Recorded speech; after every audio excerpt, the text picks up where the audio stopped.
पण हीच व्याकुलता, हीच परिस्थिती आपल्याला बुद्ध विहारामध्ये दूर करण्यासाठी सहाय्यकारी वातावरण मिळते.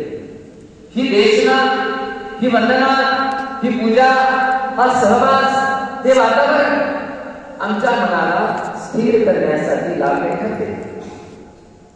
म्हणून विहारामध्ये याचा पहिला फायदा की या ठिकाणी आम्हाला शांती प्राप्त, आमचं मन स्थिर होतं. आणि मनाला थोडी तरी शांती मिळाली तर ही शांती पुढच्या आठवड्यापर्यंत चालते. जर अंतःकरणातून तर आम्ही या गोष्टी स्वीकारल्या, बदलण्याचा प्रयत्न केला, श्रद्धा जर आमच्या मनामध्ये असेल, सद्भाव आमच्या मनामध्ये असेल, तर आज जे मिळालेलं ज्ञान आहे, हे ज्ञान 2 दिवस, 4 दिवस, 6 दिवस आमच्या कुटुंबासाठी, आमच्या सुखासाठी, आमच्या शांतीसाठी, आमच्या समाधानासाठी ते आम्हाला सहाय्यकारी ठरते. अनेक संसारामध्ये कलह असतात, कधी भावाभावामध्ये भानगडी असतात, कधी बापलेकामध्ये भानगडी असतात, आणि सासू सुनामध्ये तर सांगूच नका. त्या भानगडीमध्ये काय वेळही नाही, काळही नाही, थोड्या पाणीच नाही दिलं, वेळेवर जेवणच नाही दिलं, उठलीच नाही, बसलीच नाही, झोपलीच नाही, ऐकतच नाही, करतच नाही, पावला नाही. पण जेव्हा आम्ही अशा प्रकारे बुद्ध विहाराच्या माध्यमातून धम्म ग्रहण करतो, धम्म ऐकतो, धम्म स्मरण करतो, धम्माचे वारंवार आमच्या कानावर शब्द पडतात, तेव्हा त्यामध्ये तो शिकवलेला संयम, रागाबद्दल, द्वेषाबद्दल, दुर्भावनेबद्दल, ऐश्वर्याबद्दल, अहंकाराबद्दल सांगितलेलं तत्वज्ञान वाङ्मय, हे जेव्हा नेहमी ऐकतो ना आपण, तर तेव्हा त्याचा परिणाम हा आपल्या दैनंदिन वर्तन आणि वागण्याचा, कमीत कमी आपण काही कामात त्या गोष्टी आचरणात करण्याचा प्रयत्न करतो. आणि मग असं जरी नाही झालं, पण काही लोक काय करतात, घरचे आपल्याला आठवण करून देतात. कशी? समजा घरातल्या काही महिला, काही पुरुष समजा विहारात सातत्याने जात असतील, प्रवचन ऐकत असतील, ग्रंथ वाचत असतील, वंदना करत असतील, आणि घरी जाऊन जर आपण भांडणं करत असतील किंवा शिव्या देत असतील किंवा वाईट वागत असतील, तर घरचे काही माणसे खोडेल असतात, ते तुम्हाला आठवण करून देतात, आणि विहारात जाते का आणि हे शिकवतात का तिकडे, आणि असं ऐकून घेतात का, आणि असं सांगितलं जाते काय, मग काही सुधारणा नाही. असं म्हटलं की काही बाईला जर असेल लाज वाटते, थोडासा तिला वाईट वाटते की हो बाबा आपण विहारात जातो, तर बाबा आपण थोडस सुधारलं पाहिजे, आपण थोडं शांत झालं पाहिजे, आपण थोडं संयमाने घेतलं पाहिजे. हा, जरी तो नाही झाला शांत, पण कमीत कमी त्याच्या मनावर तरी एकदा वाटलं की बाबा हा मी बरोबर आहे. एक दिवस असा येईल की ऑटोमॅटिक सगळ्या गोष्टी त्याच्या आचारांच्यामध्ये येणार. हा, कारण कोणी ना कोणी टोचून बोलते, सांगितल्या जातं, आठवण करून दिल्या जाते, आणि त्याच्यातून माणसामध्ये एक परिवर्तनाची सुरुवात त्या ठिकाणी होते. हो, हे होते.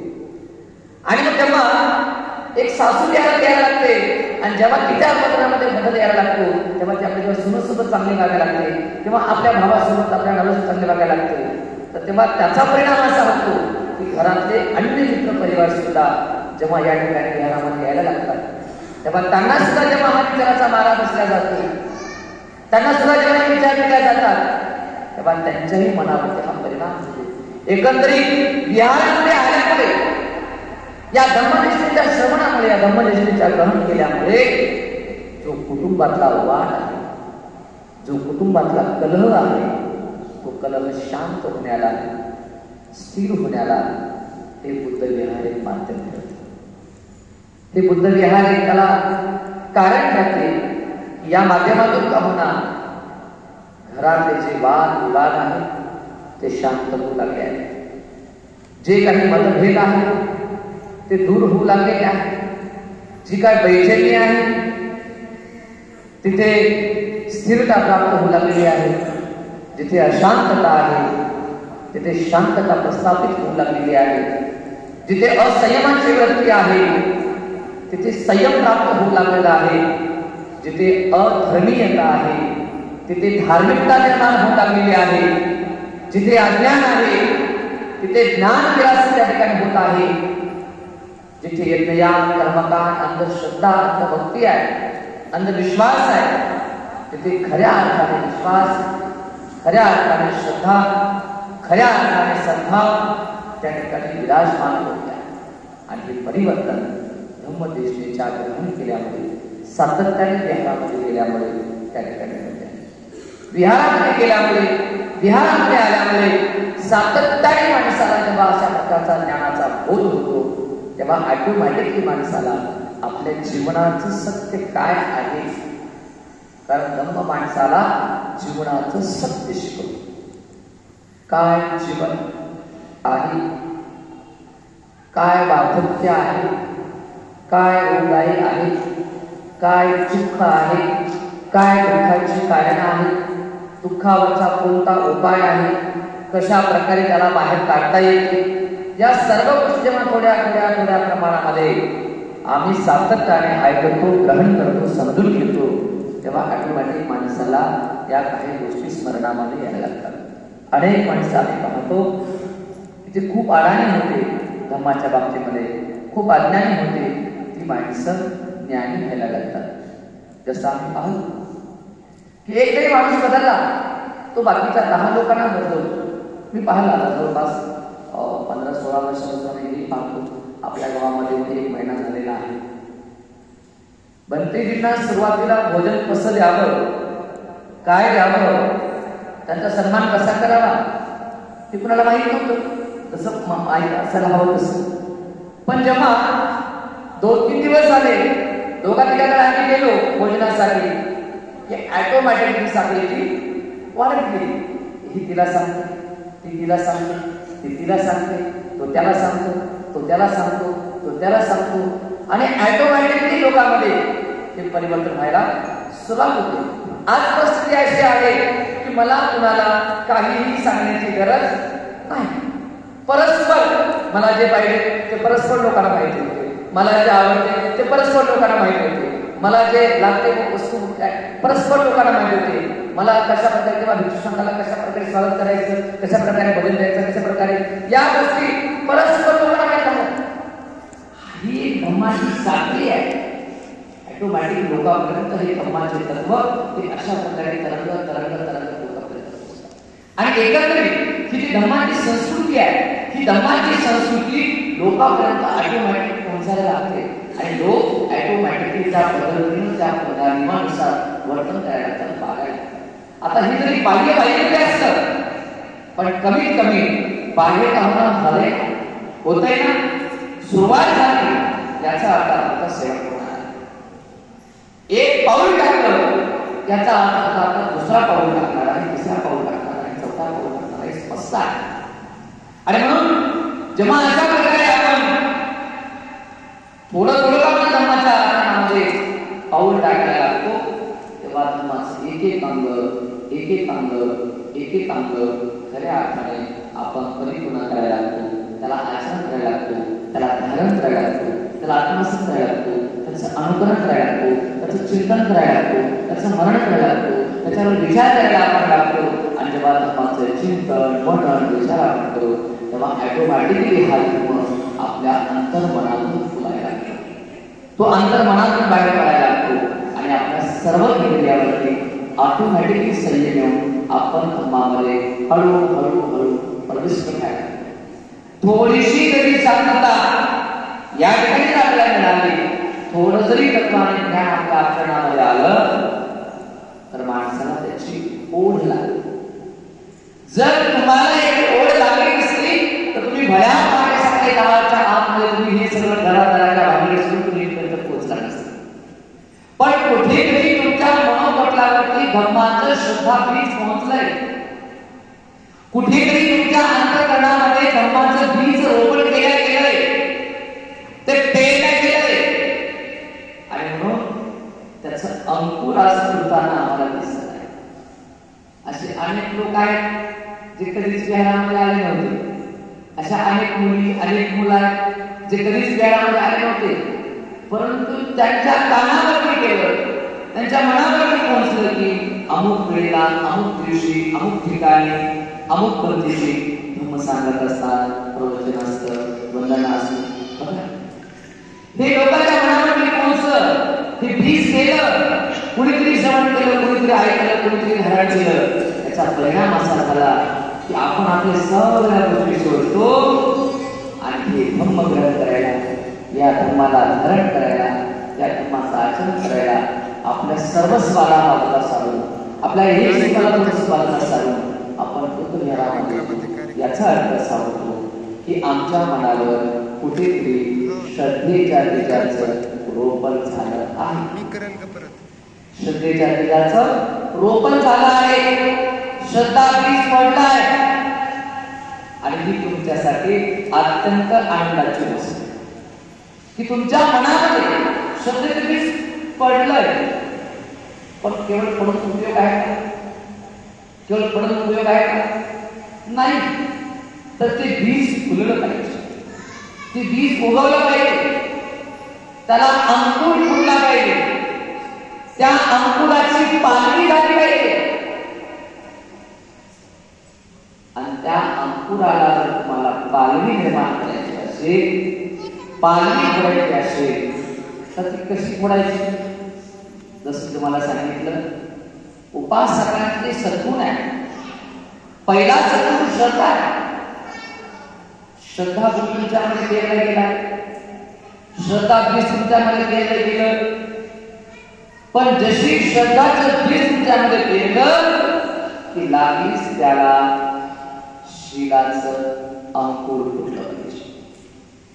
तुमच्या श्रद्धा बीजाला शीलाचं अंकुर फुटलं पाहिजे. कारण शील हा उपासकाचा दुसरा सद्गुण आहे. शीलाचा अंकुर आला की त्याला आणखी जपणं गरजेचं आहे, सांभाळणं गरजेचं आहे. जसं हे शीलाचा अंकुर फुटला की त्या अंकुराला दान पुण्याचं खतपाणी दिलं, दान पुण्याचं खतपाणी दिलं की त्याच अंकुराचे पालवी बनायला लागते, रोपट बनायला लागते. आणि हे रोपट म्हणजे उपासकातला तिसरा सद्गुण आहे. आणि तो सद्गुण म्हणजे दान. तो सद्गुण म्हणजे दान. उपासकातला तिसरा सद्गुण तो आहे दान. त्या दानाला संत भाषेमध्ये म्हणतात औदार्य. काय म्हणतात? औदार्य. उदार मन, मोठं मन, मोकळं मन, परोपकाराची भावना, लोककल्याणाची भावना, लोकहिताची भावना, लोकसुखाची भावना, लोकांचं कल्याण व्हावं, लोकांचं मंगल व्हावं, लोकांचं हित व्हावं म्हणून आपल्याकडे जे अन्न आहे, वस्त्र आहे, औषध आहे, रक्त आहे, मांस आहे, वेळ प्रसंगी जो प्राणही आहे, त्याचा त्याग म्हणजे दान. दानाचा समानार्थी शब्द काय आहे? त्याग. दान म्हणजे काय? त्याग. त्याचा समानार्थी शब्द त्याग आहे. त्याग नाही कधी अन्न त्याग, वस्त्र त्याग, औषध त्याग, त्याग आहे ते सोडणे. दानाची व्याख्या भगवंतांनी केली बहुजनांच्या हितासाठी, बहुजनांच्या सुखासाठी, परंतु भेटीची अपेक्षा न करता निस्वार्थपणे अन्न, वस्त्र, औषध, रक्त, मांस, वेळ प्रसंगी प्राणाचाही त्याग म्हणजे दान होय. ही दानाची व्याख्या भगवंतांनी केवळ पैसा दान नाही, अन्न, वस्त्र, औषध, रक्त, मांस आणि जीव सुद्धा. यापैकी कोणतीही गोष्ट आपण दिली ती दानामध्ये. दानाचे 3 प्रकार भगवंतांनी सांगितले. किती प्रकार? 3 प्रकार. एक आहे आमिष दान,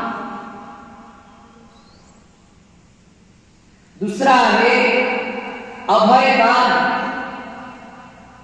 तिसरा आहे धम्मदान, आमिषदान. आमिष म्हणजे काय? डोळ्याला दिसणारी द्रव्यरूपी प्रत्येक गोष्ट म्हणजे आमिष आहे. जे ही वस्तू डोळ्याला दिसते, मग पैसा असेल, धन असेल, दौलत असेल, अन्न असेल, वस्त्र असेल, औषध असेल, फळ असेल, फूल असेल, नाही का, कपडे असेल, जे काही डोळ्याला दिसणारी वस्तू जेव्हा आपण दान देतो, फळ देतो, फूल देतो, पाणी देतो, अन्न देतो, वस्त्र देतो, औषध देतो, पैसा देतो, गाडी देतो, माळी देतो, बंगला देतो, पिटा साहित्य देतो, किंवा जे काही अशा प्रकारच्या ज्या ज्या वस्तू आहेत, द्रव्यरूपी आहेत, त्या प्रत्येक गोष्टी त्या दानाला काय म्हणतात? आमिषदान. काय म्हणतात? आमिषदान. जी ही वस्तू डोळ्याला दिसते, दृश्य दृश्य वस्तू जी आपण देतो ते द्रव्यरूपी आहे, त्याला आमिषदान असं म्हणतात. त्या प्रकारचे हा कोणत्याही वस्तू दान देणे म्हणजे आमिषदान देणे आहे. कळलं पण? आमिषदान डोळ्याला दिसणारी प्रत्येक गोष्ट, कोणती वस्तू द्या जी दर्शनीय आहे ती आमिषामध्ये. दुसरं अभयदान. आता हे अभयदान जे आहे ना, ती दर्शक गोष्ट नाही, ती कशी आहे? अदृश्य आहे.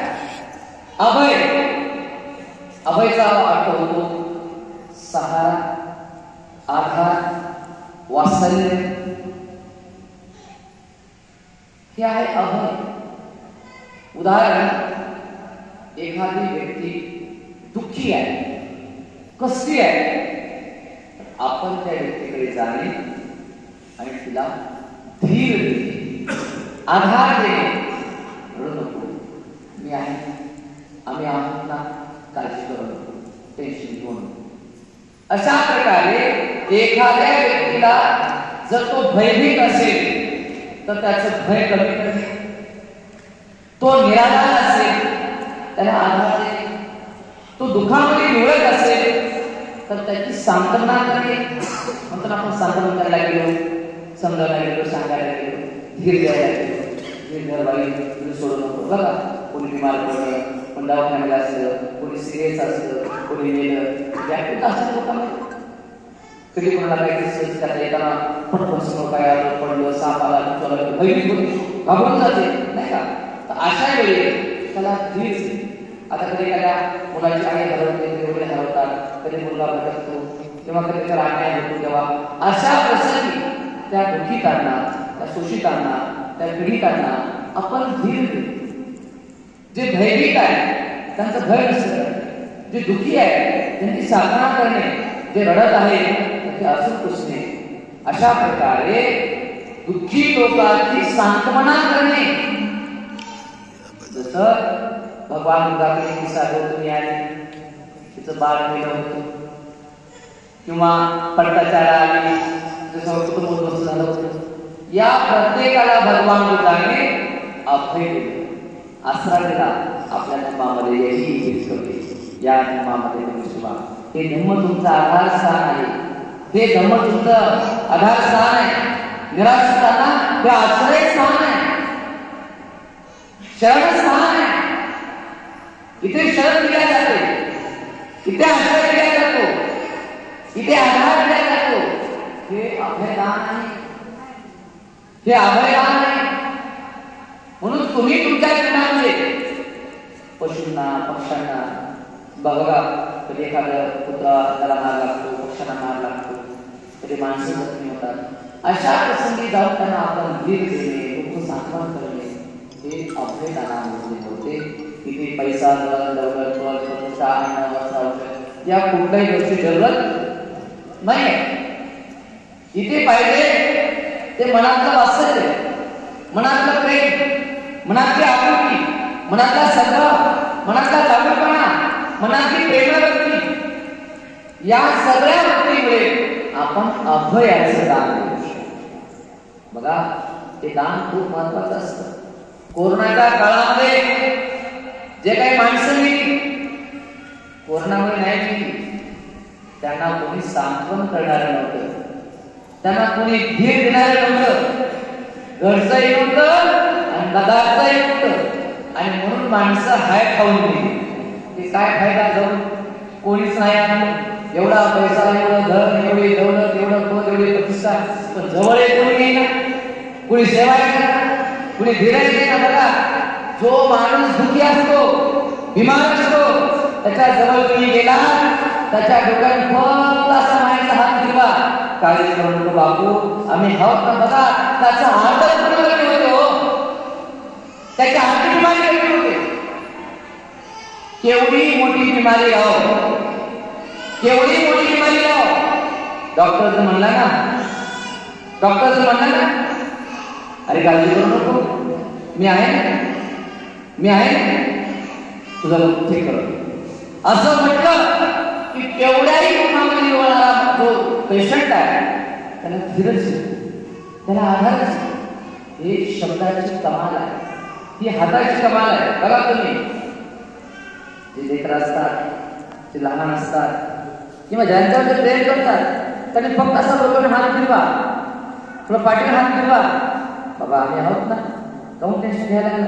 बघा, असं म्हटलं, असं डोक्यात हात ठेवला, असा पाठीवर हात ठेवला, एवढी ताकद माणसाला मिळते, एवढी हिंमत माणसाला मिळते. भले त्याला साथ देऊ का न देऊ, पण हात ठेवला नाही पाठीवर, शब्द बोलले ना तू, बस याला अभयदान. हे अभयदान, हे अभयदान, हे दानाचा दुसरा प्रकार आहे. तिथे पैशाची, धनाची, दौलतीची इथे गरज नाही आहे, अभयदान. आणि तिसरं धम्मदान. कोणतं दान? धम्मदान. आजकाल लोकांनी धम्मदानाची व्याख्याच बदलून टाकली, आणि विशेष करून हे जे टाकून टाकून कोणी विक्री वाजवणारे जे लोक आहेत, त्यांनी ही व्याख्या बदलून टाकली. एखादं गाणं म्हणतात, कोणीतरी 100-50 रुपये देतो की लगेच त्यांना व्याख्या म्हणे, अमुक माणसाकडून अमुक गाण्यावर शोधून 100 रुपयाचं धम्मदान दिलंय, पार्टी आभारी, टमटम टमटम डमडम धन्यवाद. ऐकलं नाही, जय देव. मला सांगा, धम्म म्हणजे पैसा का? धम्म म्हणजे पैसा होतो का? धम्म म्हणजे दौलत होते का? धम्म म्हणजे धन होते का? नाही. धम्म म्हणजे काय? बुद्ध आणि धम्म ग्रंथ आपण वाचन करताय, त्याच्यामध्ये स्पष्ट बघा 3 टॉपिक दिले. धम्म म्हणजे काय, अधम्म म्हणजे काय, सधम्म म्हणजे काय. तिन्ही सांगितल्या गोष्टी स्पष्ट सांगितल्या, टॉपिक आहे सगळे. आणि पहिल्याच धम्म म्हणजे काय, तर पहिल्याच मध्ये स्पष्ट केलं, धम्म म्हणजे नीती, नीती म्हणजे धम्म. बस एका वाक्यात सांगून टाकलं काय बाबासाहेब. या गायकाने कुठून अभ्यास केला हेच कळलं ना, की पैसा म्हणजे धम्म, 100, 50, 1000, 500 म्हणजे धम्मदान कसं होऊ शकतं? अरे धम्म म्हणजे विचार आहे, धम्म म्हणजे दुःखमुक्तीचं ज्ञान आहे, धम्म म्हणजे सुखी जीवन जगण्याची कला आहे,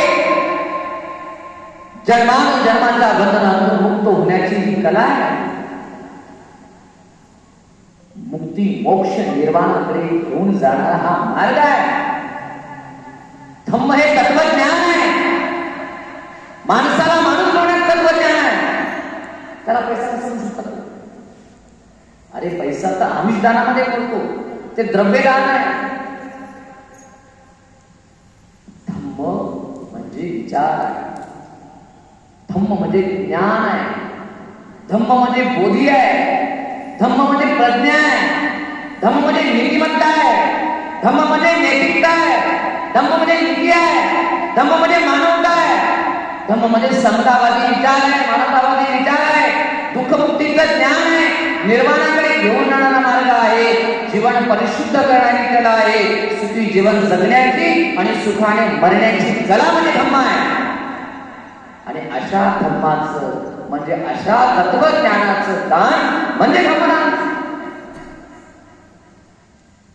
अशा तत्वज्ञानाचं दान, अशा विचाराचं दान म्हणजे धम्मदान. तर हे धम्मदान हे 3ऱ्या प्रकारचं दान आहे. आता 3 दान पाहिले आपण, आमिषदान, अभयदान आणि धम्मदान.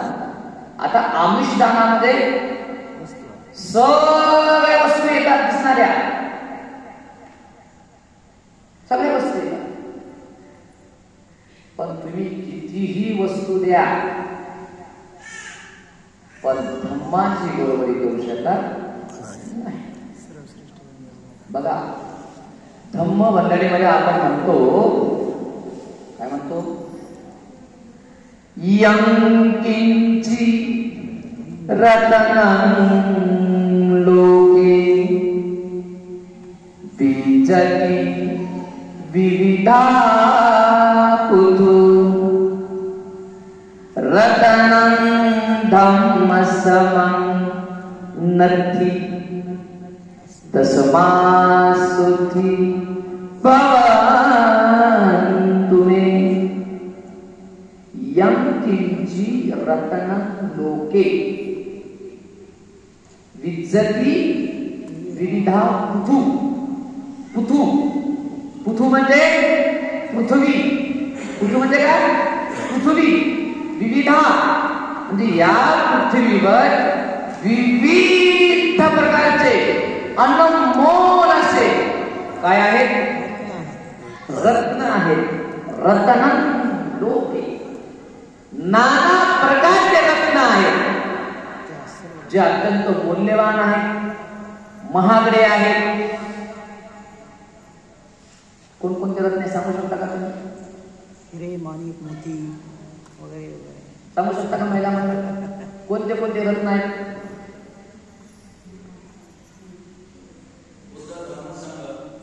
हिरे, माणिक, मोती. यं किंची रतनं लोके, आपण या रत्नाची पहिल्यांदा बरोबर सांगतो आहे की अनेक प्रकारचे महागडे मौल्यवान ज्या वस्तू आहेत, जसं की हिरे, माणिक, मोती, सोने, चांदी. बाकी लोखंड, पित्तळ, जर्मन लई मोठा आहे सगळं ते. हे बी रत्नच आहे, हे सुद्धा मातीतलं रत्नच आहे. लक्षामध्ये. पण महागडे हे 5 आहे बघा, हिरे, माणिक, मोती, सोने, चांदी, हे 5 रत्न आहेत. समजा महाग चांदी, चांदीपेक्षा महाग सोनं, सोन्यापेक्षा महाग मोती, मोतीपेक्षा महाग माणिक, आणि माणकापेक्षा महाग हिरे. बघा, हे चढत्या क्रमाने. पहिल्यांदा चांदी, त्याच्यापेक्षा महाग सोनं, त्याच्या महाग मोती, मोत्यापेक्षा महाग माणिक, आणि माणिकापेक्षा महाग हिरे. हिरे, माणिक, मोती, सोने, चांदी हे महागडे रत्न आहे. तुमच्यापैकी आणखी कोणी हिरा पाहिलाय नसेल? पाहिला आहे कोणाकडे? बरं, माणिक तरी आहे का? आपली मजाल मोत्याकडे आहे. आपण चांदी आपल्याकडे आहे नाही का? प्रत्येकाच्या पायांबरोबर चांदीचं आहे, आणि त्या सोन्याच्या गळ्या सोनं आहे. आपली मजाल सोन्यापर्यंत आणि त्याच्यानंतर मोत्यापर्यंत, बरोबर आहे. माणिक आहे का कोणाकडे? नाही. हिरे आहेत का कोणाकडे? कोण आहे का हिऱ्याच्या अंगठी कोणाकडे? एवढे पैसेवाले माणसं आहे का हिऱ्याच्या अंगठी आहे कोणाकडे? महाग आहे ते, खूप महाग आहे. हे महाग आहे नाही, परंतु काय म्हणतात बुद्ध? रतनं धम्मसम नत्थि. धम्मा समान हे कोणतंही रत्न नाही. नत्थि म्हणजे नाही, अथि म्हणजे आहे, आणि सत्य. पण धम्म सम नत्थि, धम्मा समान कोणतेही रत्न नाही. कोणतेही रत्न यापैकी धम्मरत्नाची बरोबरी करू शकत नाही. म्हणजे काय? तुम्ही एकीकडे ट्रकच्या ट्रक भरून जरी या ठिकाणी हिरे दिले, आणि एकीकडे भगवंताने एकच धम्माचं प्रवचन दिलं, तरी सुद्धा त्या देशाची बरोबरी त्या हिऱ्याला होऊ शकत नाही. आणि म्हणून एका ठिकाणी बुद्ध म्हणतात, संपदानं धम्मदानं जिनाति. सर्व दानामध्ये धम्माचं दान हे सर्वश्रेष्ठ दान आहे.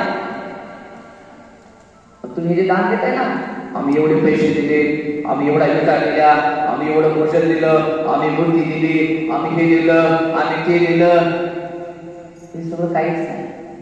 हे सगळं आमिष दानामध्ये नव्हते, हे सगळं आमिष दानामध्ये नव्हते. पण याच्या 1000 पटीने तुम्ही वाढवून दान दिलं. तसं तुम्ही आज मला करोडो रुपये म्हणाल तर ट्रकभर पैसा तुम्ही काही देणार नाही म्हणा, पण जरी दिले समजा आणि तुम्हाला मी एक जरी प्रवचन दिलं तरी तुमच्या त्या ट्रकभर धंदोतीची बरोबरी झाली. एक प्रवचन. कारण तुम्ही 1000 करोड रुपये जरी मला दिले तर ते आज ना उद्या संपणारे आहे, नष्ट होणारे आहे, नाचणारे आहे, नोटबंदी होणार आहे, डाका पडणार आहे, नाहीतर इंटरनेट घाल पडणार आहे आणि ते धन सगळ्या गोष्टी संपणार आहेत. पण जो विचार तुम्हाला दिला, जे दुःखमुक्तीचं ज्ञान तुम्हाला मिळालं, जे मुक्ती मोक्ष निर्वाणाचं ज्ञान तुम्हाला मिळालं, ते कधी संपेल का? बघा ना, भगवान बुद्धाने 2500 वर्षापूर्वी जे धम्माचं दान दिलं, ते धम्माचं दान आज 2500 वर्षानंतर सुद्धा लोक कल्याण करत आहेत, लोकांचं हित करत आहेत, लोकांचं मंगल करत आहेत. करत आहे का नाही? बघा, 2500 वर्षापासून हे बुद्धाचं तत्वज्ञान लोकांचं कल्याण करत आहे, लोकांचं मंगल करत आहे. आता त्या काळामध्ये राजाने बांधून दिलेले विहार, दिलेला पैसा, दिलेल्या सगळ्या गोष्टी आज आहेत का? नाही, असले ते खंडाळा अवस्थेमध्ये. पण दिलेलं दान धर्माचं आजही कल्याण करते आहे आणि पुढचे आणखी कित्येक हजारो वर्ष कल्याण करत राहतात. एवढी ताकद या धर्माची. धर्म नाचणारी वस्तू नाही, धर्म चोरी करणारी वस्तू नाही, धर्म लुबाडणारी वस्तू नाही, धर्म संपणारी वस्तू नाही. तुम्ही जितकं याला घेण्याचा प्रयत्न करा तितकं ते वाढत राहते, जितकं देण्याचा प्रयत्न करा तितकं वाढत राहते. संपणारी नाचणारी क्षणभंगुर ही धम्म गोष्ट नाही, हे अमर असणारी गोष्ट आहे, ही निरंतर असणारी गोष्ट आहे. आणि म्हणून अशा धर्माचं दान आपण दिलं पाहिजे, असं दान आपण दिलं पाहिजे. बांधवांनो, हे दान तथागत भगवान बुद्धांनी 45 वर्षापर्यंत दिलं. आणि भिक्षूंना पण भगवंताने सांगितलं, भिक्षूनो चरत भिक्खवे चारिकाम बहुजन हिताय बहुजन सुखाय लोकां कंपाय लताय हिताय सुखाय देव मनुष्यान नारी कल्याण मंत्र कल्याण परिवसान. जा, चारही दिशेला जा, लोकांवर अनुकंपा करा आणि हा आधी मध्ये आणि अंतताई कल्याणकारी असणारा हा धर्म तुम्ही लोकांना सांगा. धर्म कसा आहे? धर्म उसा समान आहे. जसा ऊस शेड्याला खा गोडच लागतो, मध्यभागी खा गोडच लागतो आणि गुडालाही खा गोडच लागतो. ऊस कुठेही खा गोडच लागतो. तसा धर्म तुम्ही जेव्हाही खा, लहानपणीचा खा तुमचं कल्याणच होईल, तारुण्यामध्ये खा तुमचं कल्याणच होईल, आणि जीवनाच्या अंततःचा खा तुमचं कल्याणच होईल. बघा, कोणाला लहानपणी धम्म करायला त्यालाही सुखशांती मिळते, कोणी तरुणाने धम्मश्रवण करा त्यालाही सुखशांती मिळते, आणि कोणी म्हातारपणातही धम्मश्रवण करा त्यालाही सुखशांतीच मिळते. आधी मध्य आणि अंततःही धम्म कल्याणकारी आहे. ज्याला जमा मिळाला तेव्हा त्याने धम्माचा घेतला.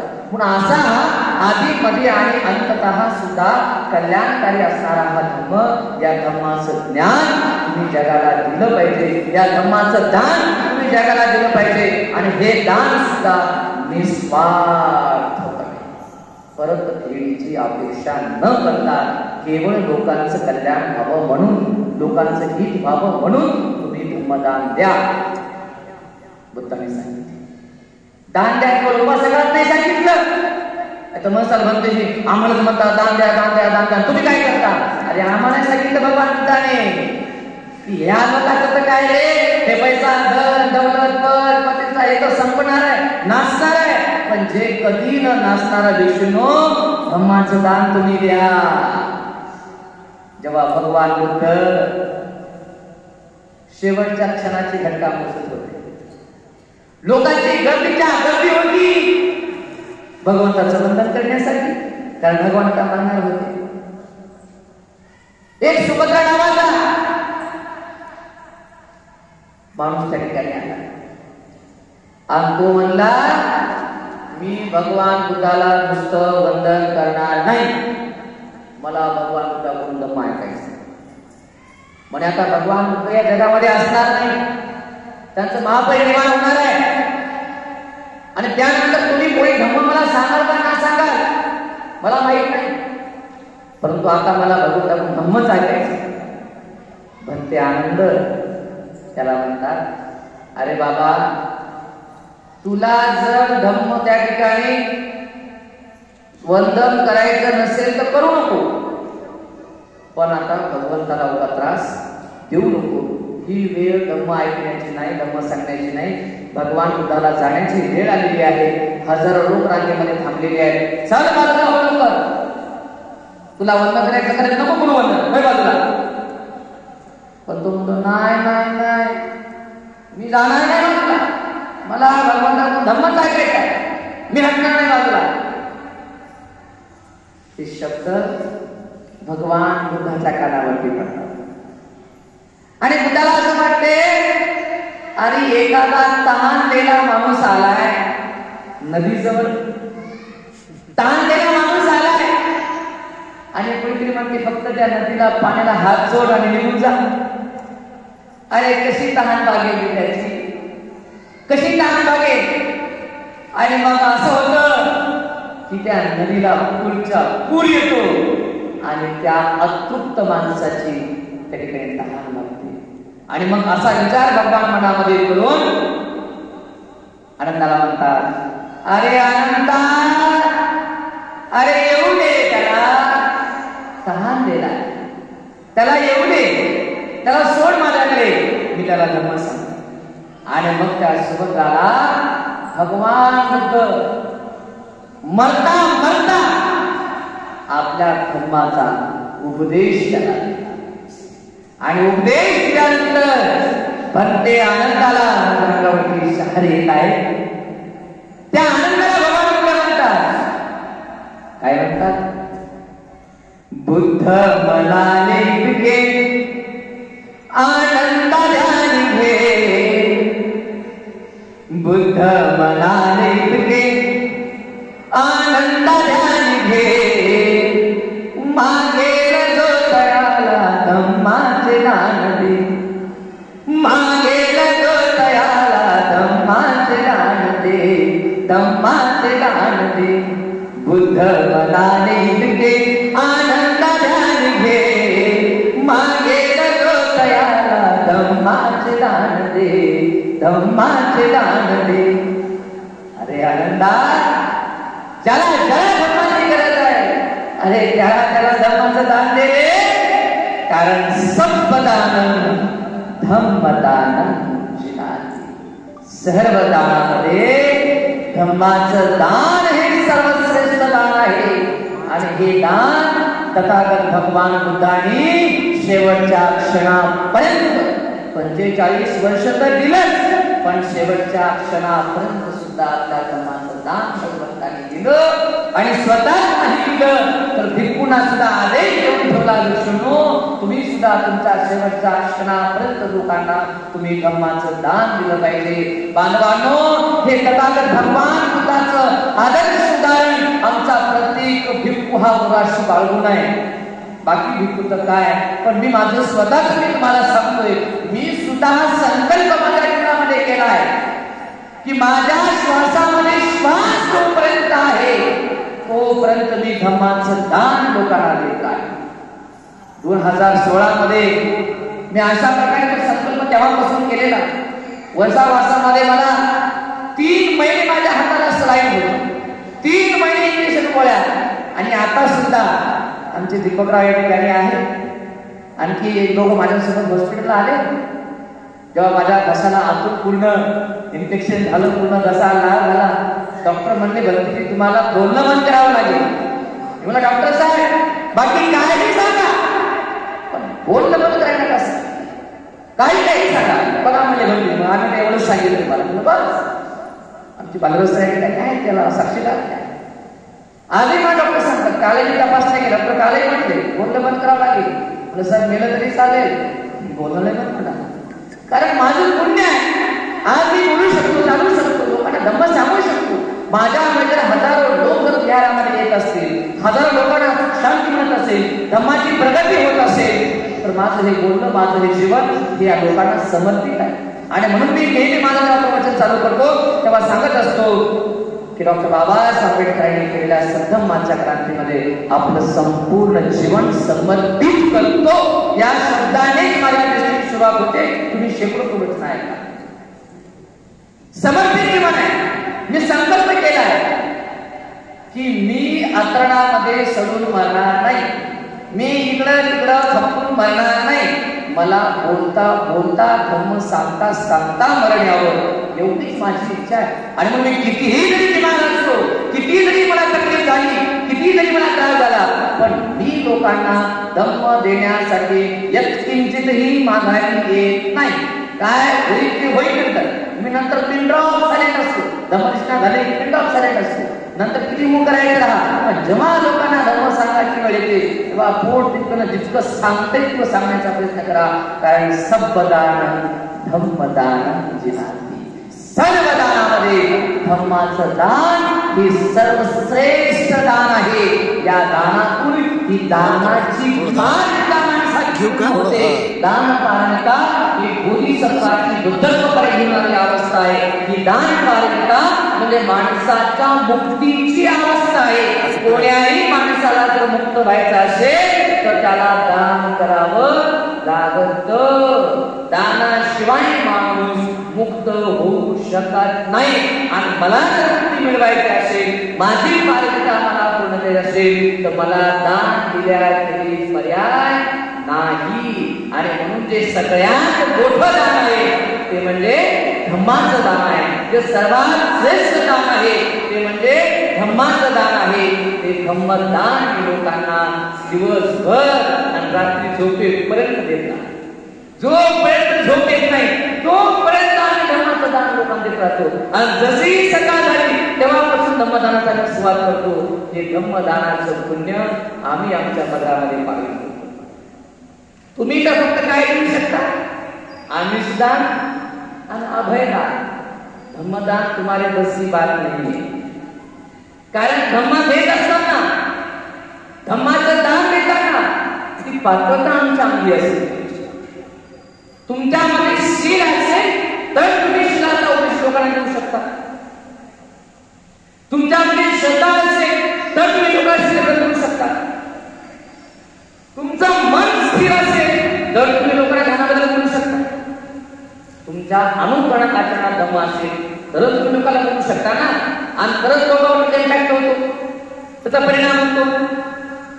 आणि तुमच्या आचरणामध्ये धम्म नाही आणि जर तुम्ही लोकांना धम्म सांगू लागले, धम्मदान देऊ लागले, लय पाठांतर करून देऊ लागले, लोक काय करतात? ज्ञान लोका सांगे ब्रह्मज्ञान आणि आपण सगळं कळलं पहा आणि मला असं सांगू लागलंय. आणि त्याचं बघा म्हणतात लोकांना करायचं म्हणतात. आपलं काय? आपलं ठेवायचं सांगून आता कुठं तुम्हाला माहिती सांगायची गरज म्हणजे जेव्हा आपल्या हाताला काही गोष्टी नसतात आणि जेव्हा आपण लोकांना सांगायचं येतो ना तो लोक काय करतात? तो किती पोटीने सांगा. कारण का? ती गोष्ट आपल्यामध्ये नसते. त्याचं आचरण आपल्यामध्ये असेल तरच आपण लोकांना सांगू शकतो. आता लोकांना म्हणजे दान द्यायला आणि आपण कधी दान द्यायचं नाही. लोक कसं आहे ते बघा. कधी कधी आपण पावते घेऊन बोलतात तुम्ही किती पाऊस फाडले म्हणतात. मग काय काय माणसं आपण पहिली पाऊस फाडून ठेवतात. ते नको काय नको असं होता नाही करा. अनेक वेळा होतात. तुम्ही किती देता, तुमच्या याच्यामध्ये काय आहे हे लोक आधी पाहतात, तुम्हाला विचारतात. आणि तुमचं जर काही असेल तर मग आपण त्यासाठी लोक हसतात. पण लोकांना सांगायचं ऐका नाही, लोकांचं खायचं आपलं कधी द्यायचं नाही. त्याचा परिणाम लोकांवर होत नाही. आणि म्हणून जे आपल्यामध्ये नाही ते लोकांमध्ये आपण आणू शकत नाही. आणि म्हणून दोन गोष्टी त्यासाठी आहे, अनुष्ठान आणि अभयदान. या दोन गोष्टीमुळे तुम्ही चांगल्या प्रकारे ही गोष्ट करू शकता. आणि एकदा अनुष्ठानामध्ये तुम्ही परिपक्व झाले की आपोआप अभयदानात परिपक्व परिपक्व होता आणि अभयदानामध्ये परिपक्व झाले की आपोआप हळूहळू मग दानामध्ये सुद्धा परिपक्व होऊ शकतात. ही गोष्ट आचरणाची आहे. ही गोष्ट आचरणातून बाहेर येत असते आणि म्हणून हे जे औदार्य आहे, हे जे दान आहे, हे दान उपासकांचा तिसरा सद्गुण आहे. हा गुण साधा नाही आहे. दान घेण्यामध्ये साधी गोष्ट नाही आहे. आम्ही जेवढं पोट सांगतोय ना, स्वतःच्या घशाची स्वतःच्या रक्ताला आटून तर हे साधी गोष्ट नाही. तर हे माणसाला सुगतीकडे दुर्गतीतून मुक्त करणार हे काम आहे. हे माणसाला मोक्षाकडे घेण्याचं काम आहे. कारण मुलं काय म्हणतात, दान मनुष्यानं दानं दुर्गती निवारणं दानं सगस सोपान दानं हितं देव मनोसानं दानं खानं मनुष्यानं. दानामुळे मनुष्यत्वाचा जन्म होतो. माणसाला मनुष्यत्व प्राप्त होतेच, पण मनुष्याचं स्थानही प्राप्त होते. मनुष्यानं दान ठाण म्हणजे स्थान. कोणाचं स्थान? मनुष्यानं, मनुष्याचं स्थान, मनुष्याचं ठिकाण. जेव्हा त्रिपिटकामध्ये जेव्हा तुम्ही अभ्यास करायला लागाल, जेव्हा तुम्ही त्रिपिटकाला वाचायला लागाल, जेव्हा आपल्या 4 महाभूतावर तुम्ही जाणून घ्याल, पुनर्जन्म कोणाचा आणि कशाच्या गोष्टी तुम्ही स्मरण कराल, तेव्हा तुमच्या लक्षामध्ये येईल की कशा प्रकारे पुन्हा पुन्हा पुन्हा पुन्हा आपला जन्म होतो. पुन्हा पुन्हा चित्त आपलं कसं निर्माण होते आणि हे चित्त कधी प्रेत योनीमध्ये जाते, कधी असुर योनीमध्ये जाते, कधी मनुष्य योनीमध्ये जाते, कधी प्राणी योनीमध्ये जाते. पण जर अशा प्रकारे दान कर्म करणारे असाल, जीवनामध्ये अभयदान, आमिषदान, धम्मदान या प्रकारे जर तुमची पात्रता दानाची परिपूर्ण असेल, तर बुद्ध म्हणतात दानं ठाणं मनुष्यानं. या तुम्ही केलेल्या दान पुण्यामुळे तुम्हाला पुन्हा मनुष्याचं स्थान प्राप्त, मनुष्याची योनी भेटते, मनुष्याचा जन्म तुम्हाला भेटतो. कारण मनुष्याचं जीवन एक असं आहे ज्यामध्ये तुम्ही ध्यान, चिंतन, मनन करू शकता, पुण्यकर्म, सत्कर्म, कुशल कर्म करू शकता आणि जन्माच्या दुःख बंधनातून मुक्त होण्याचा प्रयत्न करू शकता. आणि कोणताही प्राणी हे काम करू शकत नाही. कधी बघलं का की आज समाजसुद्धी आहे घरी बसले आणि लोक मस्त प्रवचन ऐकायला लागले, कोणी 5 माणसाही बसल्या आणि कोणी कधी उद्योग द्यायला लागले, ऐकायला लागले, कधीच शक्य नाही. हे कोणताही प्राणी शील कर्म करू शकत नाही, ध्यान कर्म करू शकत नाही, मुक्तीचं काम करू शकत नाही. त्यांना शील नाही, त्याला सदाचार नाही, त्याला चारित्र्य नाही, त्याच्या जीवनात कोणतं नीती नाही, नियम नाही, तत्व नाही, कुठल्याही गोष्टी नाही. या सगळ्या गोष्टी कुणाला फक्त मनुष्याला. ध्यान, चिंतन, मनन करू शकते फक्त मनुष्य करू शकतो. तिची प्रखर बुद्धी आहे, तिची महान बुद्धी आहे, ती कोणाकडे?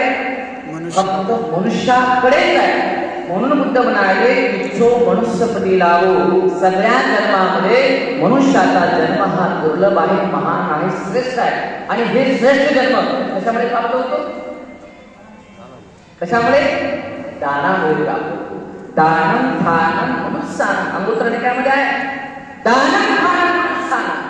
दानामुळे मनुष्याचं स्थान प्राप्त. कोणाला वाटतं आपण असुर योनीमध्ये जावं, प्रेत योनीमध्ये जावं, पशु योनीमध्ये जावं, वाटेल कोणाला? नाही. मनुष्य योनी श्रेष्ठ आहे. मनुष्य जन्मच महान आहे, मनुष्य जन्मच थोर आहे, मनुष्य जीवनच एक अनमोल आहे. आणि म्हणून हे अनमोल जीवन तुमच्या दानामुळे तुम्हाला त्या ठिकाणी प्राप्त होतं. पुढे काय म्हणतात? दान दुर्गती निवारण. दान दुर्गती निवारण. दानामुळे दुर्गतीचं निवारण होते. दुर्गती आपल्या भाषेत नरकगती, अपायगती, जर तुम्ही त्या ठिकाणी दान कर्म केला, कोणत्याही प्रकारे अभयदान, आमिषदान, ब्रह्मदान, विधी कोणतेही दान कर्म करत असाल तर हे अशा प्रकारचं दान तुम्हाला तुमच्या दुर्गतीपासून मुक्त करते, दुर्गतीपासून ते तुम्हाला दूर नेते, तुमची अपायगती सोडून टाकते. ही अपायगती जर तुम्हाला सोडायची असेल, ही दुर्गती जर तुम्हाला टाळायची असेल तर तुम्ही दान देणं आवश्यक आहे. दुर्गती, आता जो माणूस दान देईल तर दान देताना जर मनात राग असेल, द्वेष असेल, दुर्भावना असेल, ईर्ष्या असेल, अहंकार असेल तर दान होत नाही. जर दान तुम्हाला द्यायचं असेल तर काय म्हणतात? दान ददन्तु सद्धाय सीदं रक्षन्तु सर्वदा बाणाग्रता हुन्तु गच्छन्तु देवता गता सफेदा बलवत्ता पच्चिकानाच यंबलम् अरहन्तानंच देवेन रक्मं वन्दामि सर्वसो. दान दान द्यावं लागेल, पण कसं? श्रद्धायुक्त अंतकरणाने, श्रद्धायुक्त मनाने, प्रसन्न मनाने. आता ज्या मनामध्ये श्रद्धाच नाही, उपासकाचा पहिला गुणच नाही, श्रद्धाच नाही, तर दान देऊ शकतील का आपण मोकळ्या मनाने? ज्याच्या मनामध्ये बुद्ध धर्म संघाच्या प्रती श्रद्धाच नाही तर जेव्हा तो दान देईल तर तो मोकळ्या मनाने दान देऊ शकणार नाही, उदंड मनाने दान देऊ शकणार नाही, प्रसन्न मनाने दान देऊ शकणार नाही. आणि बायको बनते म्हणून, लोक म्हणतात म्हणून, अपमान होईल म्हणून मग जबरदस्ती द्यायची, त्याच्या मनात नसते. मग काय म्हणतात? मनी नाही भाव म्हणते देव म्हणजे भाव. तुकडोजी महाराज म्हणतात मनी नाही भाव म्हणते देव भले भाव, देव अचानक भेटायचा नाही रे,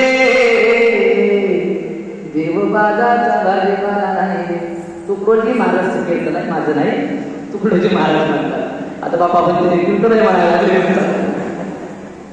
महाराज म्हणतात. तुकडोजी महाराजचं फार सुंदर प्रबोधन होतं. ते माणसाला माणूस बनवायचे, माणसामध्ये चांगलं प्रबोधन करायचे. तर मनात भाव पाहिजे, मनात भक्ती पाहिजे, मनात आस्था पाहिजे, मनात मोठेपणा पाहिजे, मनात श्रद्धेची, विश्वासाची भावना असेल. अशा भावनेनं जेव्हा तुम्ही दान देतात तेव्हा ते दान फलदायक होतं, पुण्यदायी. दान पुण्य तेव्हाच घडते, दान पालिका तेव्हाच घडते जेव्हा ते दान श्रद्धायुक्त अंतकरणाने, प्रसन्न मनाने दिलं जाते. म्हणून बुद्ध म्हणाले दान तर द्यावं लागेल. कसं? श्रद्धायुक्त. नुकती श्रद्धा कामाची नाही तर शीला रक्षण संपदा, आपल्या शीलाचं रक्षण करून दान द्यावं लागेल. तुम्ही शीलवान नाही आणि किती जरी दान देऊ लागले दुःशीलाने वागून तर त्या दानाचं पुण्य तुम्हाला मिळत नाही, तर त्या दानाची पात्रता तुमची बनत नाही. दानाने पुण्य होत नाही. शीलाचं रक्षण स्वतःचं दिलं तर कसं?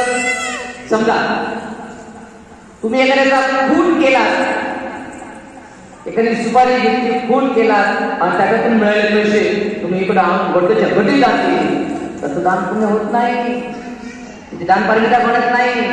समजा तुम्ही एखाद्याची चोरी केली आणि तिकडे चोरी करून दान आणून गेलं. समजा उदाहरण, आता बाजूला एक शेत आहे, इथं मुगाच्या शेत आहे, तुम्ही गेले आणि त्या शेतामध्ये त्या मालकाला मुगाच्या शेंगा तोडल्या आणि श्रद्धेनं मग बंदीला आणून दिल्या, बंदी मुगाच्या शेंगा आणल्या, लय श्रद्धेनं दिलं. पण ते दान कसं आहे? दुःशीलाने दिलेलं दान आहे, म्हणजे त्या शेतातून चोरून आणलं आणि इकडे बंदीला दिलं. तुला कधी बिहारामध्ये येता ना, बिहारात येता एखाद्या बाईला घरी फुलाचं झाड दिसलं गुलाबाचं आणि कच्चं फुलं तोडले करून आणि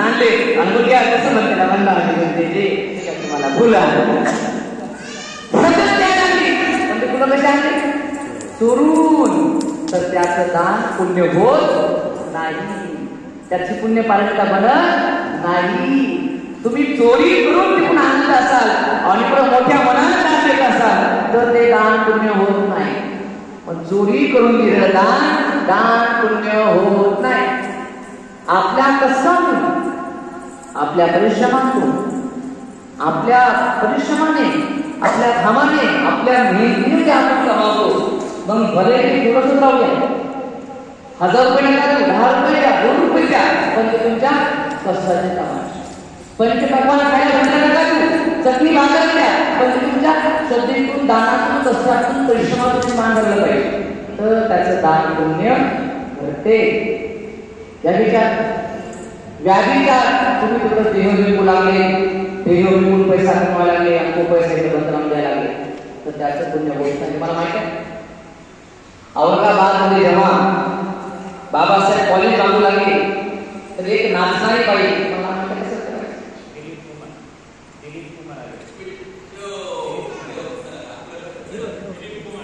एक दिलीप कुमार पण होता आणि एक नाचणारी बाई, नाटक करणारी, तमाशा करणारी बाई होती. ते पोतभर पैसे आपल्याला देऊ लागले होते, पोतभर कॉलेज बांधण्यासाठी. बाबासाहेब म्हणाले मला नाही. बाबासाहेब त्या बाईचे दान घेतलं नाही आणि त्या दिलीप कुमारचं पण दान घेतलं नाही. तो म्हणला की माझ्या बाबाचं नाव द्या, काय म्हणतो दिलीप कुमार. तर अशा लोकांचं दान सुद्धा बाबासाहेबांनी घेतलं नाही. उदाचा काळ सुद्धा हे अलीकडची तुम्हाला 55 वर्षांपूर्वी तुम्हाला सांगतोय. आताची गोष्ट आहे की अशा प्रकारे तुम्ही तिकडे दुष्कर्म करून, पापकर्म करून, शिलाचा भंग करून जर किती पैसा कमावत असाल आणि तो पैसा तुम्ही दान देत असाल तर ते सुद्धा दान पुण्य घडत नाही, त्याची दान करायला होत नाही. तुम्ही लोकांना फसवत आहात, तुम्ही लोकांना ठरवत आहात, लोकांना तिकडून लुबाडत आहात आणि चुकून लुबाड मानायचं आणि द्यायचं तर त्याचं सुद्धा पुण्य घडत नाही. म्हणजे थोडक्यामध्ये काय आहे की शिलाचा भंग करून जर तुम्ही दान देत असाल तर दानाचं पुण्य होत नाही. एखादा माणूस दारू पिला, दारू पिऊन आलाय, तुंड लगे हालायला लागला, मंत्री दिसले, भागला दिला भाग, 1000 रुपये काढले, वंदाने मंत्री दान काय दानाचं पुण्य घडत नाही. दारू पिलाय, नशा करतोय, शिलाचा भंग केलाय आणि किती दान करू लागला तर त्याचं दान पुण्य होत नाही. दानं ददन्तु सत्ताय, श्रद्धायुक्त दान करण्याने द्यावं लागतं, पण त्यासोबत शीलं रक्षन्तु सर्वदा. शीलाचं रक्षण करून जर दान दिलं, शील पालन करून जर दान दिलं तर त्याचं महान पुण्य बनते. मग ते दान नाही राहत तर दान पुण्य बनते. दान पालिका बनते जेव्हा ते शीलाचं रक्षण करून दिलं जातं. केवळ शील पालन करण्याचं नाही तर भावना मिळतात. जेव्हा त्याची भावना केली जाते, ध्यान केलं जाते, चिंतन केलं जाते, मनन केलं जाते, चिंतनातून, मननातून, विचारातून मनाला एकाग्र करून, मनाला प्रसन्न करून, मनाला आनंदी करून, प्रमोदित करून, मुदित करून जेव्हा हे दान केलं जातं तेव्हा ते दान नाही राहत तर दान ते पुण्य बनते. दान पुण्य नाही राहत तर दान पार आणि ही पालिका तुम्हाला मुक्तीकडे येत जाते. म्हणून गच्छन्तु देवता गता, त्याची देवता गती होते म्हणजे ती सद्गती होते, त्याच्या दुर्गतीचे सगळे दरवाजे होतात. मग दान काय करायचं तुम्हाला लक्षात आलं तुमच्या? जेव्हा दान द्यायचं, निसान करता, चोरी करता, व्यभिचार न करता, लबाड न करता, नशा न करता, म्हणजे शीलाचं पालन करून मन प्रसन्न, चित्त प्रसन्न करून जेव्हा आपण दान देतो याचा अर्थ आपण आपल्या जीवनामध्ये कुठले कुकर्म करत नाही, पापकर्म करत नाही, दुष्कर्माला वागत नाही आणि शीलाला वागून जेव्हा दान देतो मग मला सांगा तुमची दुर्गती कशी होईल? तुम्ही कोणाचा गुन्हाच केला नाही, दुर्गती कशी होईल? तुम्ही कोणी चोरी केली नाही, दुर्गती कशी होईल? तुम्ही कधी व्यभिचार केला नाही, दुर्गती कशी होईल? तुम्ही कोणाला ठगवलं, फसवलंच नाही, दुर्गती कशी होईल? तुम्ही कधी नशापदार्थ केलाच नाही, दुर्गती कशी होईल? आणि ऑटोमॅटिक जेव्हा या गोष्टीचं पालन करून दान देतात तेव्हा तुमची दुर्गती टळते. म्हणून बुद्ध म्हणाले दानं दुर्गती निवारण, दानामुळे तुमच्या दुर्गतीचं निवारणमध्ये तुमची दुर्गती थांबते, तुमची सद्गती. मग सांगा बरं माझ्या मावल्यांनो, माझ्या बांधवांनो, तुम्हाला वाटत नाही दुर्गती टळावी?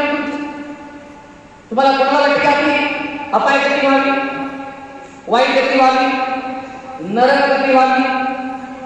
हेच कोणाला मला तुम्हाला दुर्गती सद्गती कळली नाही काय माहिती? सद्गती म्हणजे काय माहिती का? सुखाने समाधानाने, न रडता, न हातपाय फोडता, न पसरत करता, न उडबडवता, न कुठल्या प्रकारची बाधा होता, सुखाने मरणाचं भय न वाटणे, भीती न वाटणे, कोणत्याही प्रकारची मनामध्ये आसक्ती, वासना, भय भैरव न राहणे आणि शुद्ध शांत मनाने, प्रसन्न मनाने मरणे म्हणजे सद्गती. कळलं का? सद्गती कळाली का? आणि दुर्गती कशी माहिती आहे? मरताना असे आवाज करू आणि डोळे करू आणि हातपाय करू आणि मायो आणि बापो आणि मायो आणि बापो असे आवाज करू, हातपाय करू आणि केस करू आणि हे कपडे फाडू किंवा सडून किंवा अशा आया करून किंवा तोंडातून सोडत हे लाल, हे उलटी, हे शमूळ, हे लेपूर, जागी संडास, जागी उलटी, जागी करती, अशा प्रकारे भयानक अवस्थेमध्ये मरणं म्हणजे काय? दुर्गती. दुर्गती सद्गती नाही बरं, दुर्गती. आई समजून म्हणाले दुर्गती. असं हातापाया करून मरणं, तोंड वाकडं करून मरणं, डोळे वाकडं करून मरणं, हातापाया करून मरणं, अपकून मरणं, अडुळातून मरणं, रोडून मरणं, बोंबून मरणं. आणि पाहतो अहो असे अनेक लोक आहेत ज्याला मरता मरण येत नाही, मरता मरण येत नाही. इतका त्रास, इतका भोग, इतका वनवास, इतकी ठाण, जागी त्याचा कोणी विसरून करत नाही, हे करत नाही, जागी संडास, जागी तिथंच झुकायचं, झुकायला करत नाही, ते झुकलं तिथंच पडते, तिथंच पडते. आणि अशा ठाण अवस्थेमध्ये मरणं, अशा भयानक परिस्थितीमध्ये मरणं म्हणजे कोणतं मरण आहे? दुर्गतीचं मरण आहे, दुर्गतीचं मरण आहे, वाईट गतीचं मरण आहे. याला अपाय गतीचं मरण म्हणतात. आता मात्र कळलं असं तुम्हाला. कळली का सद्गती? कळली का? बाबा मुकेश होत म्हणा. दुर्गती म्हणजे अशा प्रकारे अत्यंत वाईट दुःखामध्ये खिटकून सडून मरणं म्हणजे दुर्गती. म्हणजे काय? दुर्गती. आणि चलता फिरता, उठता बसता, हसता खाता पिता सहजपणे चटकन बोलून जाणं, रुपयाच्या गोळीचा न तोटा करणं, बोलता म्हणतो, खाता म्हणतो, चलता एका झटक्यात म्हणणं, प्रसन्न म्हणणे, आताच होताना आताच नाही अशी परिस्थिती होणं म्हणजे कोणतं मरण आहे? सद्गतीचं मरण आहे. बघा डॉक्टर बाबासाहेब आंबेडकर रात्रीच्या 10:30 वाजेपर्यंत बाबासाहेबच्या बुद्धांच्या ग्रंथाचं लिखाण करत असते. प्रसन्न म्हणा, लिखाण झालं आणि झोपले बाबासाहेब 10 मिनिटात. मेले कोणाला खबर पण नाही कोणाला. ते कोणतं मरण आहे? सद्गतीचं मरण आहे, सुगतीचं मरण आहे. अलीकडे ज्यांनी विपස්සनेच्या भारतामध्ये प्रचार आहे गोयंका गुरुजी त्यांचा डॉक्टर 10 वाजता आला, त्याला इंजेक्शन दिलं गोयंका गुरुजीला. तेव्हा गोयंका गुरुजी डॉक्टरला म्हणाले, डॉक्टर साहब मैं आज से आपको छुट्टी दे रहा हूं, कल से आपको आने की जरूरत नहीं है. डॉक्टरला म्हणते मी तुम्हाला पासून सुट्टी देत आहे, आता उद्यापासून माझ्यासाठी तुम्हाला यायची गरज नाही. त्याचा अर्थ काय? आणि तो डॉक्टर गेला आणि 20 मिनिटात गोळी गोष्टी 20 मिनिटात गेले. रडणं नाही, दुःख नाही, खेळ नाही, सडणं नाही, हात पाय फोडणं नाही, मुतू जागी नाही, काही नाही, घाण नाही, गंदगी नाही, कुठल्याही गोष्टी नाही. याला कोणतं मरण म्हणतात? सुगंधीचं मरण. आता हे मोठ्या लोकांचं सोडा. आमचे इथे लातूरला सातपुते नावाचे काही लोक, आम्ही मी पयामध्ये आम्ही सुरुवातीला पूर्वीला असताना लातूरला जेव्हा जायचो, ती उपासिका एवढी म्हणजे शिलवान होती, उपवास पालन करायची गैरात द्यायची. तिला एकच किडनी होती, ती किडनी खराब झाली. आम्ही ना कधी गेलो तिकडे लातूरला आणि तिला न भेटताना वापस गेलो, ती एवढी रडायची की आम्ही 10-5 जर वापस आलो का तर आम्हाला पुन्हा वापस आला लागेल, त्याला भेटून पुन्हा यावं लागेल. काहून काय रडायला नुसती रडायची, नुसती भांडायची, जेवण करायचं, आम्हाला जावं लागायचं. आम्ही एकदा तेव्हा जास्त बिहार आम्ही कुठे बाहेर बरोबर गेलो आणि काय केले आणि मग रात्री त्यांच्या घरी मुक्कामाला आम्ही गेलो. दिवाळीच्या दिवशी होते. आम्ही रात्री 1 वाजेपर्यंत सर्व परिवार कुटुंब बोलत बसतो आणि रात्री 1 वाजता आम्ही वर त्यांच्या घरावर स्वतः झोपायला गेलो आणि वर गेल्यावर आम्ही अर्धा घंटा पुन्हा बोलत बसलो. 1.5-2 तास सुमारास आम्ही झोपतो आणि आम्हाला झोप लागली. आम्ही चिवडा आमची घेऊन झोपतो आणि सकाळी आम्हाला 6ला जाग आली आणि उठून पाहतो तर आमच्या अंगावर मोठे मोठे ब्लँकेट. म्हटलं बापा 1 वाजेपर्यंत खालीच होतो, 1 वाजता वर आलो आणि दिवाळीपर्यंत आपण पवित्रपणे बोलत बसलो. 2 तास सुमारास झोपलो आणि सकाळी 6ला पाहतो आपल्या अंगावर मोठे मोठे ब्लँकेट कोण टाकले, कोण आलं होतं आपल्यावर. आणि मग आम्ही घरी विचारलं तेव्हा काही म्हणलं तुमचे मला 3ला जाग आली आणि मला वाटलं की तुमचे वर थंडीमध्ये झोपले, त्यांना विचारणा थंडी वाजत असेल. मी वर येऊन पाहिलं तुमच्या अंगात फक्त चिवरच होते. मी पुन्हा खाली गेले आणि हळूच ब्लँकेट आणलं, तुम्हाला जाग येणार नाही असं हळूच तुमच्या अंगावर टाकून त्याची लिस्ट गेले. किती करुणा, किती करुणा, किती वात्सल्य, किती प्रेम असं मंदिरवरती आईचं, किती जीव असेल, किती श्रद्धा असेल, किती भक्ती असेल. अशा भक्ती भावाने ती जगत होती आणि जेव्हा ती मेली 6 वर्ष झाले उपाशी काय गेली. ज्या दिवशी मेली दवाखान्यामध्ये ऍडमिट होती. रात्रभर ती ध्यान करत होती. रात्री 1 वाजल्यापासून ती ध्यान करत असली आणि ध्यान करता करता सकाळी 4 वाजता झाली. याला काय म्हणतात? सद्गती, सुगती. ध्यान करता करता, शील पालन करता करता, धम्मदेशन करता करता, बुद्ध वचन म्हणता कुशल कर्म करता करता मरणं आणि सहजपणे मरणं, मरण्याचा दुःख त्रास न होणं म्हणजे माणसाची सद्गती आहे. पण ही सद्गती कशाने होते? कशाने होते? दानामुळे होते. दानं दुर्गती निवारण. मग मला सांगा माऊल्यांनो, तुम्हाला असं चलता फिरता उठता बसता एका क्षणामध्ये येणारं मरण पाहिजे का हातपाय फोडू खाणीमध्ये खिपटून सडून मरण पाहिजे? बापा मुख्य कोणतं मरण पाहिजे? सद्गती पाहिजे का दुर्गती पाहिजे? मग सद्गती जर पाहिजे असेल तर काय करावं लागते? दान आणि पुण्य करावं लागतं.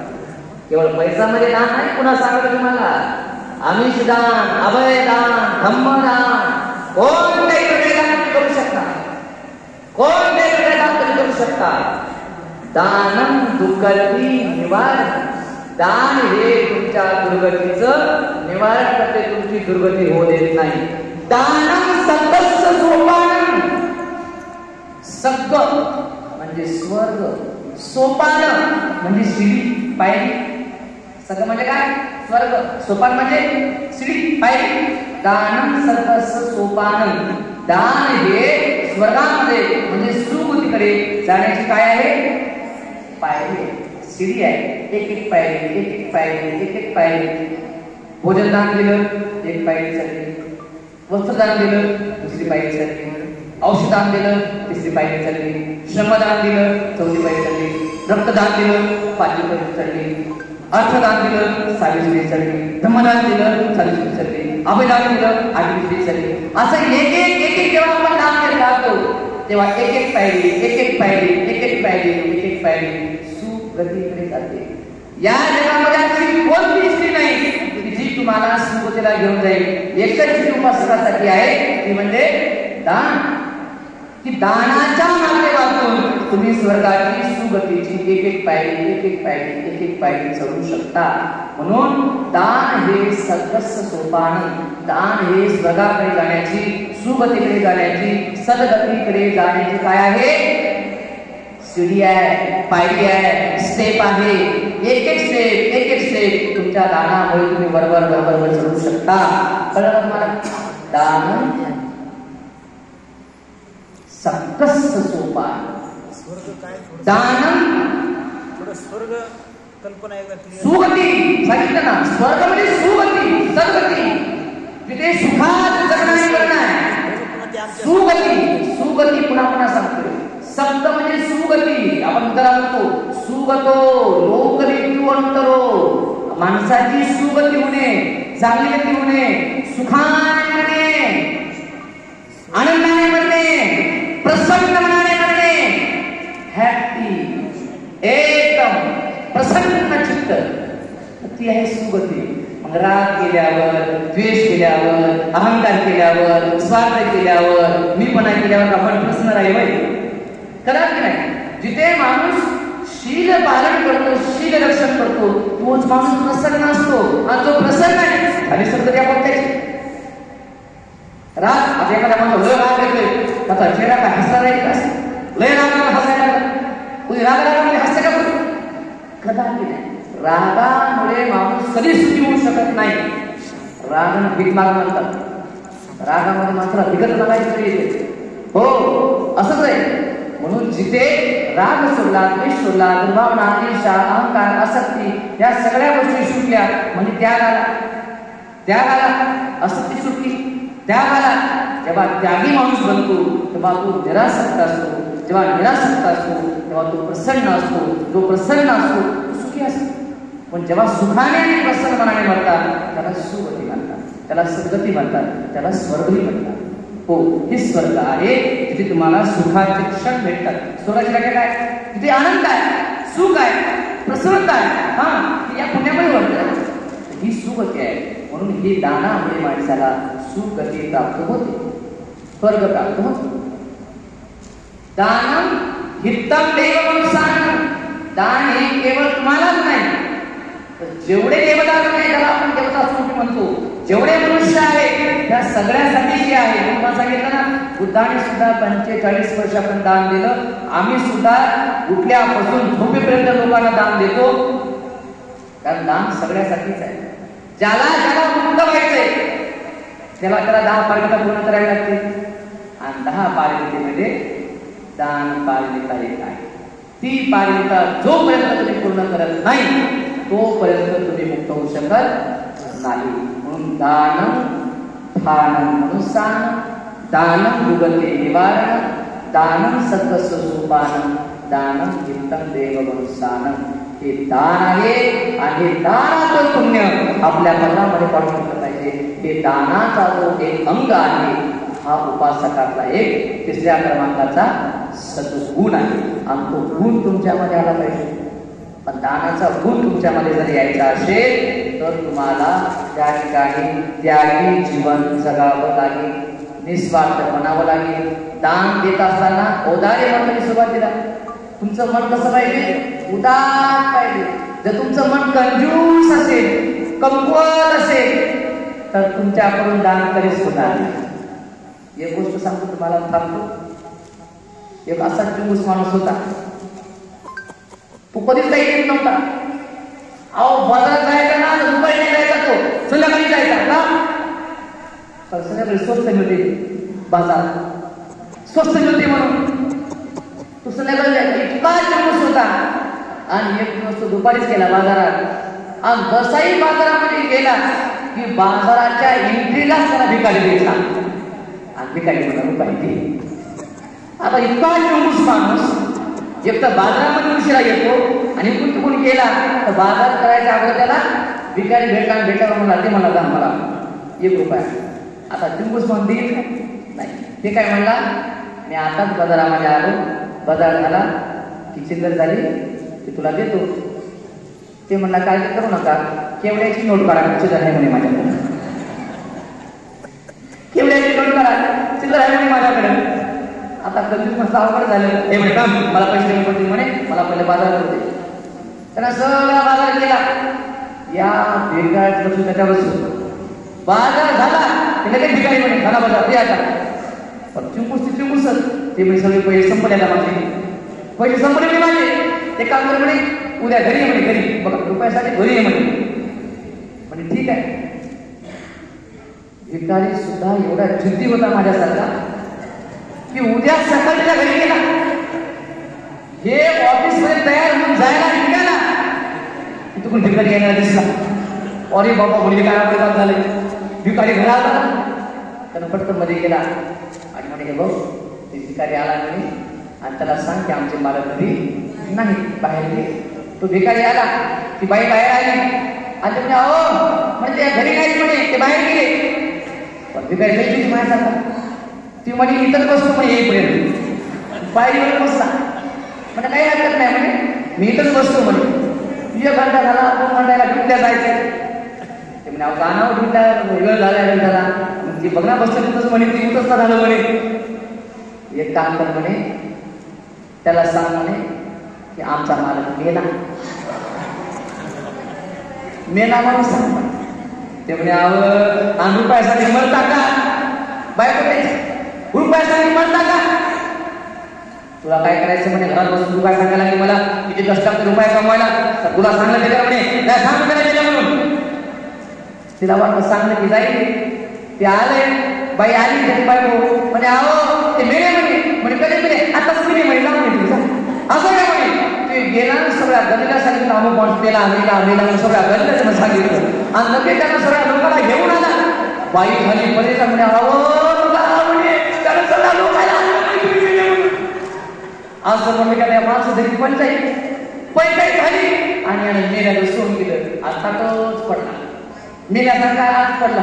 आणि बाया आल्या, बाय कसं झाल्यावर असं झाल्यावर काय कळत नाही व काय नव्हतं. आता बाया तर काय असते झालं सुरू झालं सुरू. तर ती बाई म्हणाली, हो काय रडू नका, इथं मेले ते नाही म्हणते.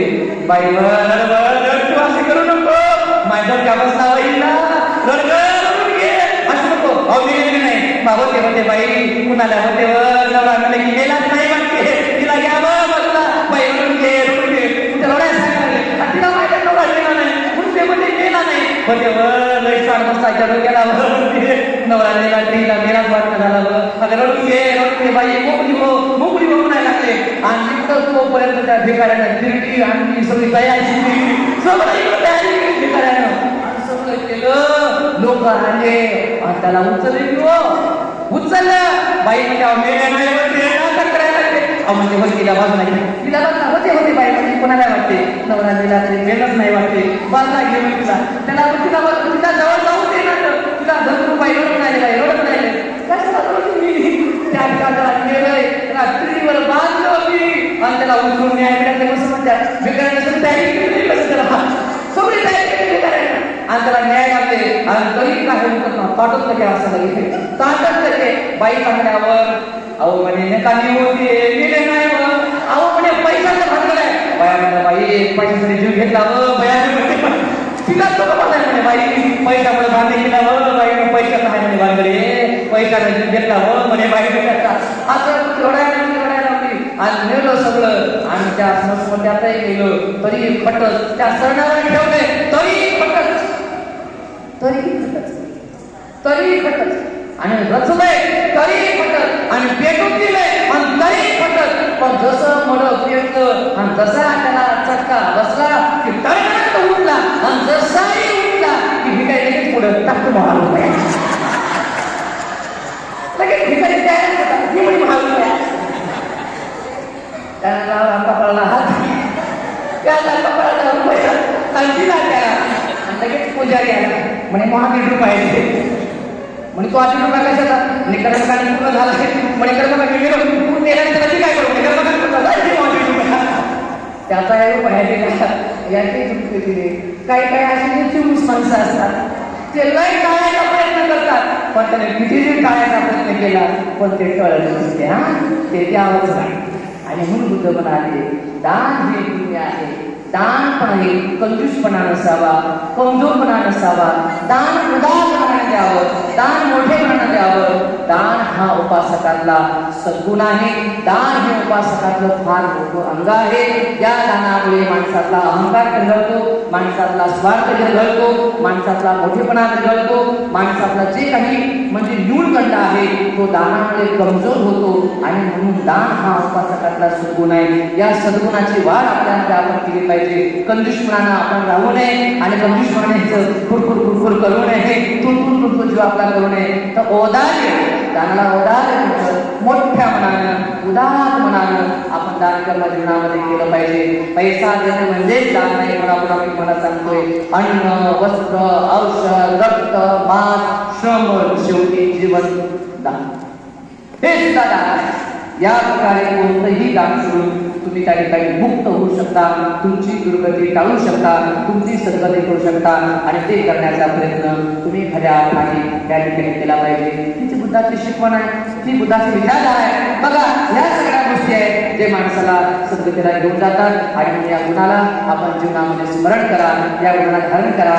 आता 3 गुण आपण पाहिले. पहिला गुण श्रद्धा, दुसरा गुण शील आणि तिसरा गुण दान. श्रद्धा, शील आणि दान, हे 3 माणसाचे गुण, उपासकाचे गुण पाहिले. आता एक चौथा आहे, ते पुढच्या रविवारी सांगतो. तो चौथा गुण आहे, ते फार गंभीर विषय आहे, फार महत्वाचा विषय आहे. या गोष्टी जोपर्यंत तुमच्यामध्ये येत नाही तोपर्यंत तुम्ही उपासक तुम्हाला म्हणता येत नाही आणि धर्माचं ज्ञान तुम्हाला मिळत नाही. म्हणून अशा प्रकारच्या छान छान गोष्टी, सुंदर सुंदर गुण आपण आपल्या जीवनामध्ये या ग्रंथाच्या माध्यमातून स्मरण करूया, समजून घेऊया. त्याचं महत्व, त्याचं महात्म्य आपण जाणून घेऊया आणि आपल्या सद्गतीला आपण त्या ठिकाणी स्वतःला घेऊन जाऊया. हीच मंगलकामना व्यक्त करतो आणि माझ्या वाणीला मी पूर्ण विराम देतो. सर्व